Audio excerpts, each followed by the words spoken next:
Assalamualaikum warahmatullahi wabarakatuh. Perkenalkan, nama saya Dian Wahyu Dayat. Saya akan menjelaskan tentang konsep times value of money untuk memenuhi ujian akhir semester mata kuliah Manajemen Keuangan 2, kelas AK 506.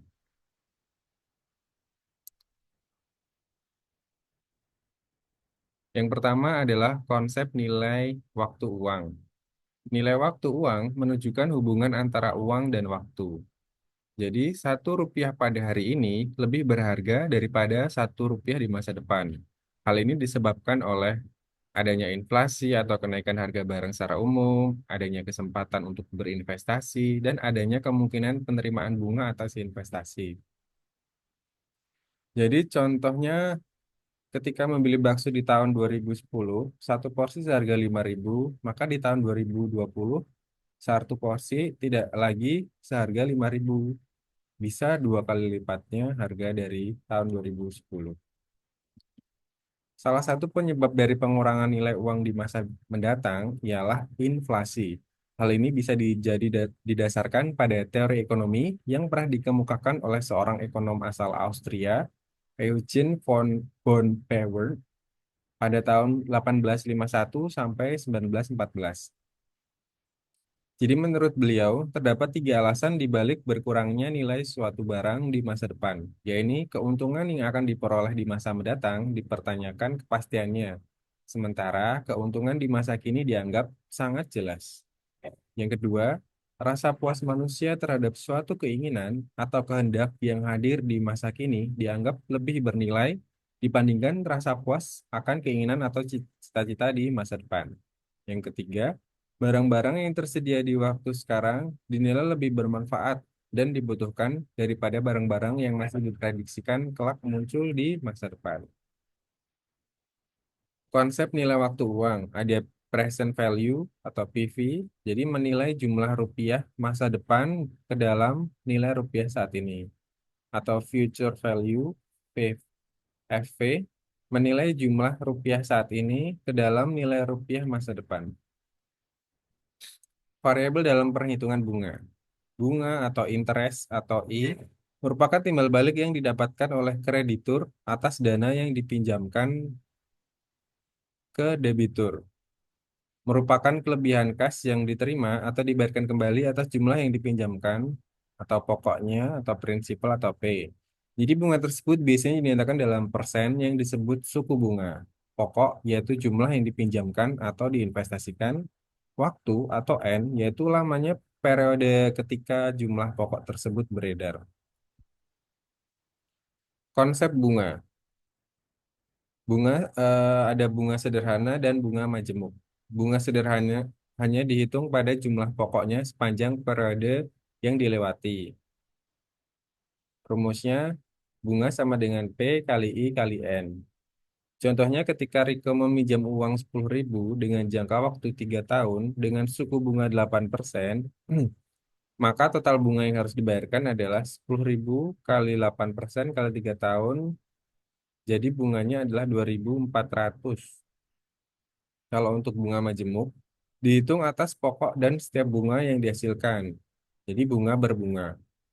Masih dalam contoh Riko, mari kita bandingkan antara konsep bunga sederhana dan bunga majemuk. Nah, seperti di dalam penghitungan penghitungan bunga sederhana dan bunga majemuk, kalau di bunga sederhana itu jumlah pokok hanya dihitung pada jumlah pokok sepanjang periode yang dilewati.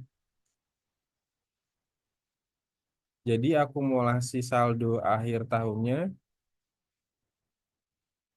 ditambah dengan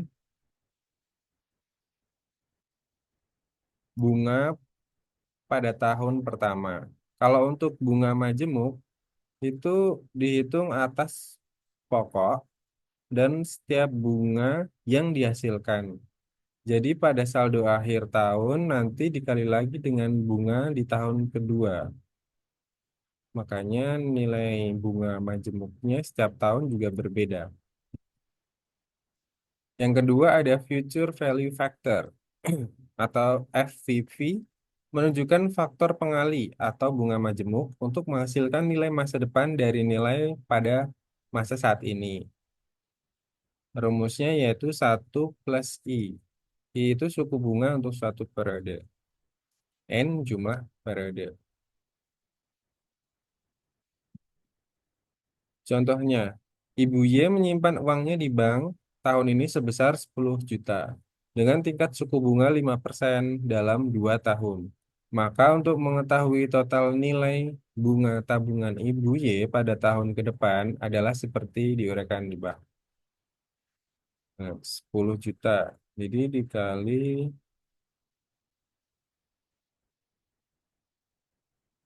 10 juta jadinya dikali dengan 1,1025. Karena satu ditambah I.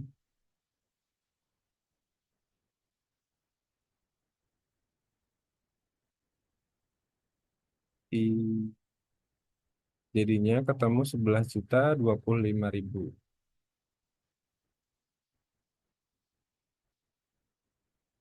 Kemudian ada present value factor, menunjukkan faktor pengali atau bunga majemuk untuk menghasilkan nilai saat ini dari nilai pada masa di masa depan. Rumusnya yaitu PVF N, I sama dengan satu dibagi dalam kurung satu plus I kali N. N itu jumlah periodenya, I adalah suku bunga satu periode. Nah, ini contohnya jadinya ketemu 10 juta ya.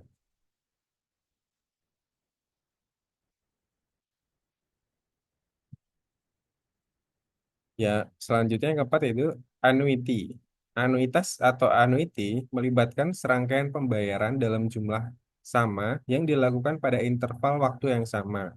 Contohnya pembayaran asuransi yang menyaratkan pembayaran periodik bulanan untuk jumlah premi yang sama selama beberapa periode.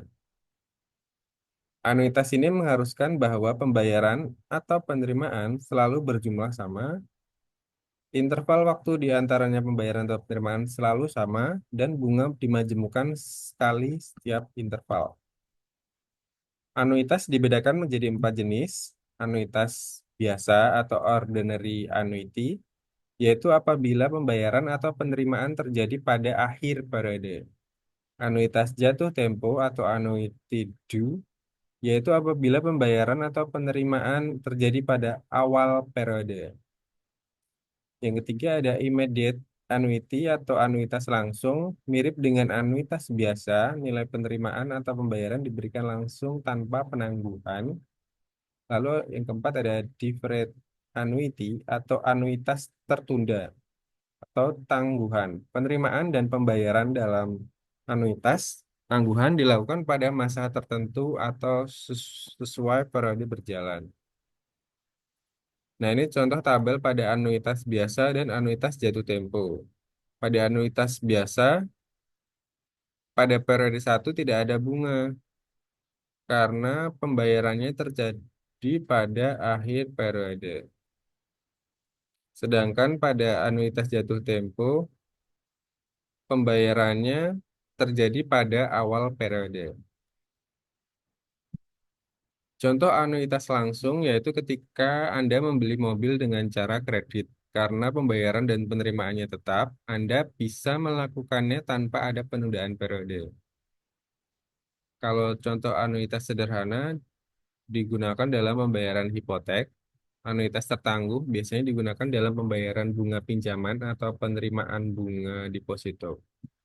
Kalau anuitas jatuh tempo, contoh paling umum dari anuitas jatuh tempo adalah ketika Anda membeli produk asuransi. Anda akan diminta untuk membayar premi di awal periode sebelum bisa mendapatkan manfaat klaim dari produk asuransi yang Anda beli.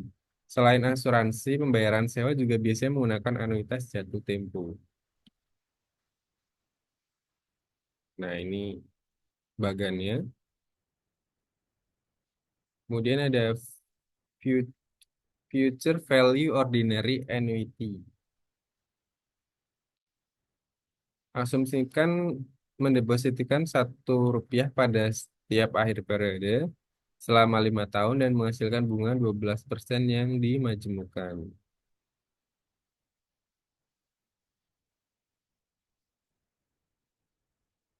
Nah, berikut contoh air pada saat ini Rp1 diinvestasikan dalam 5 periode pada suku bunga 12%. Nah, ini contoh tabel rate per period. Kemudian Future Value Ordinary Annuity atau VVOA. Cara yang efisien yaitu dengan rumus berikut. Lalu ada Present Value Ordinary Annuitas atau PVOA. Ini tabelnya. Lalu ada Present Value Ordinary Annuity, Future Value Annuity Due. Pembayaran annuity due terjadi pada awal periode.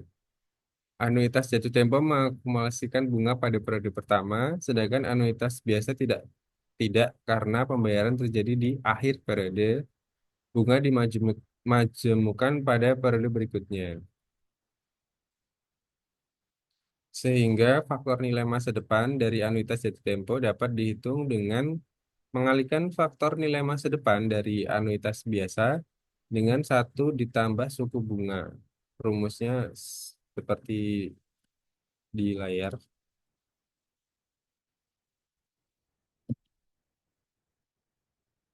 Nah, berikut yang dapat saya sampaikan tentang konsep times value of money. Bila ada kesalahan dalam kata-kata, mohon maaf. Terima kasih. Wassalamualaikum warahmatullahi wabarakatuh.